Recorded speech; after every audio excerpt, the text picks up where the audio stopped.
everybody. My name is Jaclyn Napoleon. I'm the Director of Graduate Recruitment and Admissions at the Rockefeller College of Public Affairs and Policy at the University of Albany. And I'm here today with Assistant Professor Lucy Sorensen, who teaches in our MPA program. So we're going to jump right in with Professor Sorensen. So tell us a little bit about you, a little bit about what you do in the department, a little bit about your area of specialty. Sure. Thank you so much, Jaclyn. My name is Lucy Sorensen. I'm an assistant professor of public administration and policy. And my area of specialty is in education policy. And I teach mostly public economics and public policy classes within the MPA program. Great, thank you. So can you tell us a little bit about, I know education policy, I think, is an area that a lot of students are interested in. They're interested in learning about things that you study, like inequality. And tell us a little bit about some of your research in that area and perhaps how students might be able to take a class or two in that area while part of the MPA program. Sure. So my research, I'm interested in K through 12 education and more broadly how public school systems fit into inequality or shape inequality in different ways. And recently I've been thinking a lot also about how public schools interact with the criminal justice system. So for example, studying how school disciplinary policies affect students, how having police officers in schools affect students. And so that's very generally my level of interest is in thinking about how these different things that are happening in schools earlier in life then can affect full trajectories. And so within the MPA program, we get a lot of students who are interested in education policy, and it's always exciting to work with them.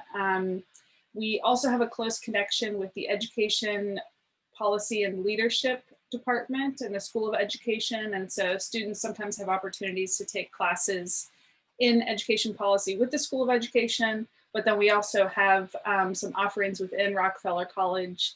For example, I teach a class that's called Economics of Government Programs, in which we think about policy issues from an economics perspective, and education policy plays a large part in that class. Great, thank you. So tell us a little bit about sort of your motivation. You know, what do you love about this field? What are the things that motivate you every day? Yeah, so I think what motivated me to get into education research was that when I was growing up, I moved around a lot. And so I experienced a lot of different schools in different areas of the country. And that, I think, shaped a lot in terms of how I think about how important those early schooling experiences are. And I think what motivates me, especially with teaching and the MPA program, so I teach, my favorite course to teach is 503, which is Principles of Public Economics. It's a core MPA class. And I think students often come into that class actually not very excited or thinking that they don't like economics or that they won't like economics. And so I think it's gotten this bad reputation where people think it's about these very simplistic models or that free markets are the answer or something. And I think we dig into that in a lot more nuance to learn about market failures and how governments can effectively intervene into these market failure issues and how policy design can take economic frameworks into informing the policy design. So that for me is a very exciting class, and I feel like students learn a lot and maybe have a different perspective about economics coming out of that class. Is there a particular project or assignment that you gave your students that you were particularly pleased with their solution, or really interesting policy question that was particularly challenging? Is there something that sort of comes to mind for you? The first thing that comes to mind is we do this project in which students get to design what's called a conditional cash transfer program. So this is something that's popular in Latin America, but the idea is that they're designing a similar program for New York State. And so a conditional cash transfer program is kind of like a social welfare program, but you're tying, families will get a certain amount of money if, for example, they go to the doctor's appointments each year, or their child has fewer than 10 absences during the year or something. So tying these incentives into social welfare programs but students get to be creative in how they design these. And I'm always just really fascinated in how they design them. And sometimes it's to solve homelessness or, you know, dental health. It could be any type of area, and they're really very creative with this project. What are some of the things you find most gratifying when you're working with students in your classes?